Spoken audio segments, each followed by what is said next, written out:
Buzz's Retirement Garage. It's Monday, 11/3. Welcome back to the channel. I don't normally do this, but I'm going to do this today, pulling an article from something that comes across my feed somewhere. And usually a lot of these articles are really dumb, and I just don't try to recite them back to you guys. But this one was from something called Geediting.com, Geediting.com, and the author was Olivia Reed. And she wrote 10 ways childhood in the 60s and 70s was harder but unforgettable. And I thought we'd just go through these because, some of them were pretty good, and it's fairly well written, and I thought, let's share some of these today.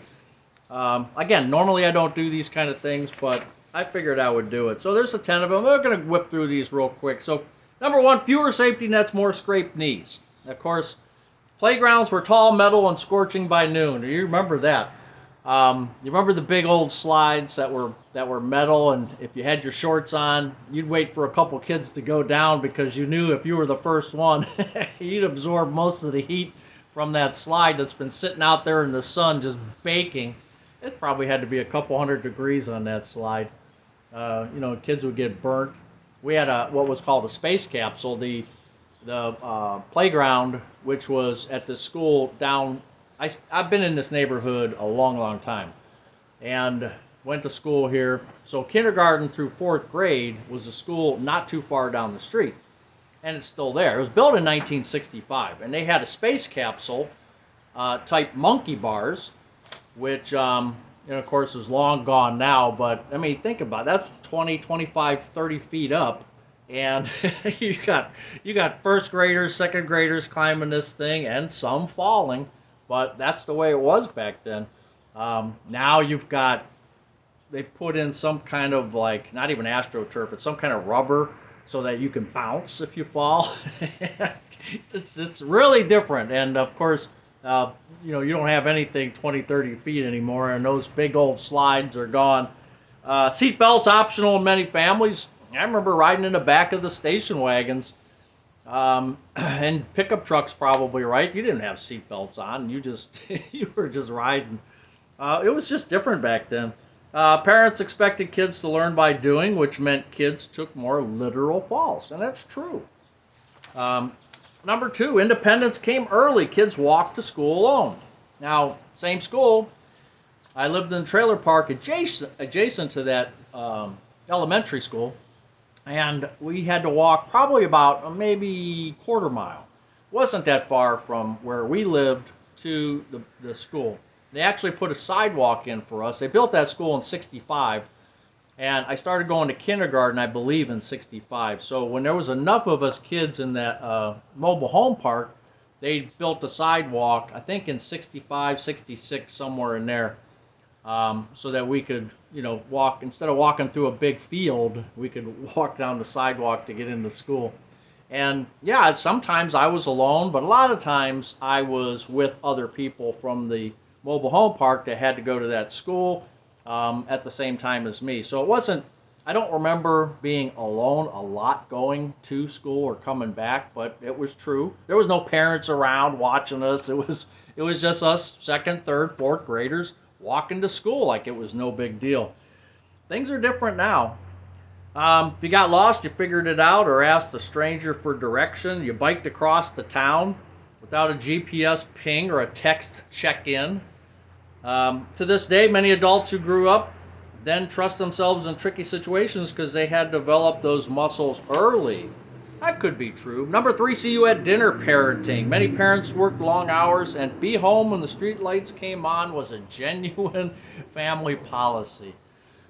Kids managed boredom, conflicts, and time. They learned to organize pickup games and negotiate playground rules. Unstructured time wasn't fancy, but it was formative. That's true. 4, hazard exposure most families didn't see. That was a pretty big one, and it still happens. I think you had the lead in the pipes in Michigan, which was in the water system, I believe, which was a big thing in the news a few years ago. I don't know if that's been mitigated or not, or what the status is, but lead was present in paint, gasoline, and dust in ways families simply didn't understand at the time. Yeah, with the paint and even my Christmas trees. I remember now, I remember back then, and even now, they you can still get them, but the tinsel that you would put on your Christmas trees was made with lead. Now, many, of course, for years and years and years, they have not done that, but you can still buy the leaded ones on eBay or wherever. Um, but yeah, it's kind of interesting that you had that lead and you were putting the tinsel on your tree, and that, I just remember that we used to have. I think it was a few years where we just loaded it up and never realizing that that could be a problem. Um, we know more now about how harmful that exposure is to developing brains, and national policies reduced it greatly. But again, back then we just didn't know. Number 5, information was slow, so patience had to be fast. If your friend moved across town, your update arrived by a letter or a call from a kitchen phone tethered to a wall. I like that when I read that. Who didn't have a kitchen phone tethered to a wall? I even remember my old phone number. It was 235-1716. Growing up, fourth grade, fifth grade, sixth grade, that was our phone number. Do you remember yours? News came once a day if you caught it. That kind of delay forced kids to sit with uncertainty, make peace with not knowing, and get comfortable waiting. As adults, that patience translates into steadier decision-making under pressure. I don't know.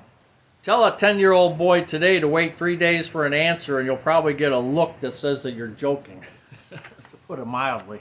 Number 6, boredom wasn't the enemy, it was the spark. No streaming queue, no algorithm handing you your next obsession. Boredom nudged creativity. Cardboard forts, garage bands, duct-taped inventions. I remember everybody would go we'd play combat in the woods, and everybody would find the best stick. So it had to be a stick like this with like a little trigger down here, and you would name what it is, from watching the old Vic Morrow Combat or whatever. You had the Thompson submachine gun, or he had an M1 carbine, and maybe you women didn't do that, but us guys, we certainly did. So yeah, boredom wasn't the enemy, it was the spark.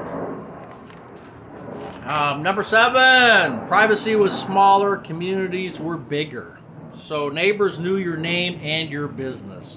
If you messed up at the park, there's a good chance your parents heard before you walked home. The only time I had any kind of problems, I actually had, when I was walking through that trailer park, I saw a letter laying on the ground. And I didn't know where it came from. And here it was a Social Security check, and I had no idea. So I picked it up. I didn't think to look at the name and put it in the mailbox, because I don't remember if the mailboxes had the names, but it had the number, the address on it. And I just didn't think. I just picked it up and said, I'll walk home and bring it to my parents. Well, my parents had to call somebody to get and they sent 2 guys in dark suits to my house, to our mobile home. And where'd you get this? Where'd you find it? Did you take it? It's like, man, I just found it on the ground. I'm scared, like I'm shaking, I got 2 guys with suits. I thought they were going to throw me in prison. And here I was bringing the check so it wouldn't get damaged and the rightful owner would get it. And it made me think about doing that ever again. But yeah, you should always do the right thing, right? 8, money stretched, sometimes painfully. Inflation and recessions hit families hard in the 70s. I don't remember, my stepfather worked for Ford Motor Company, so I think he made some decent money, which allowed us to get a house in 1971, I believe it was, or 72. We were able to buy a house. So I'm not, as a kid, you don't even think about that. And, we never got allowances back then, at least our family didn't. But yeah, we didn't even think about the inflation back then. But yes, I'm sure it was there and it was a problem. Even more so in the 80s, though, when we had the 18% interest rates. Many kids shared rooms, fixed their own bikes, or wore hand-me-downs as a matter of course. And that's true, too. Scarcity can be stressful for a child, but it also builds resourcefulness. And I remember we did get a lot of toys at Christmas, but not every year. Like some years we would just get like one or two per kid. And there was three of us, so two or three presents, which was fine. And we had them usually broken by probably a month later. They were all broken. Rock'em Sock'em Robots was one of my favorites. And I'll actually show you this one thing that I got. I got this back when I was young, and then I told Mrs. Buzz about this present probably a few years ago, maybe 5-6 years ago, and she actually found it on eBay. Mint, brand new practically, vintage new, if you know what I'm saying. And I opened that up, and man, that was probably, I think, the best present I ever got in my adult life. And I'll show you guys when we'll do a Christmas video about that. So, number 9, rules were simple, consequences weren't. School rules were sharper in some places, and negotiations with authority didn't always land softly. Yeah, so I remember I got paddled once in 4th grade. I remember the two teachers, Mr. Conway and Mr. Esterwood, both laughing. And they took us, me and this other guy, because I don't know what we were arguing about or what was going on, but they took us into a separate room, and they had a paddle that had holes drilled in it, so it was aerodynamic. And I think we got hit, like he, reached back like he was going to really whack us. Probably got us crying already before we even got hit. and then I think they just basically soft touched us. But, it sent the message. It sent the message, whether you believe in that kind of capital punishment or not. But it did send the message, and trust me, I wasn't paddled again. So now, obviously, they don't do that anymore in most places. So, you see what you get. So number 7, where'd I go? I think, yeah, we got number 9, and do I have a number 10 anywhere? I can make up my own number 10, I think. I don't have a number 10. So number 10, yeah, the 70s. The 60s and 70s were fun growing up. I don't think we really knew, and I know news-wise, you had the Kennedy killing in 63, you had the other Kennedy killed in 68, you had Malcolm X, you had Martin Luther King, you had Kent State going on, and I'll tell you what, I was kind of oblivious. I was only 3 when John F. Kennedy was shot, but I was oblivious to a lot of that. The only thing I did know about the Vietnam War because my stepfather's son was in the Vietnam War, and he would always have CBS News on with Walter Cronkite, and he would always watch, and I always wondered, at least now as an adult, was he looking for his son? Sometimes they would show the killed list on, they would run a scroll, if I remember correctly.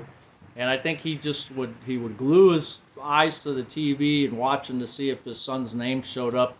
I think that was a really scary time for him, and I felt that vibe back then, because I was probably, that would be 1968, 69, 70, 71. I'm, 70, I'm 10 years old. So I did start to feel that vibe a bit.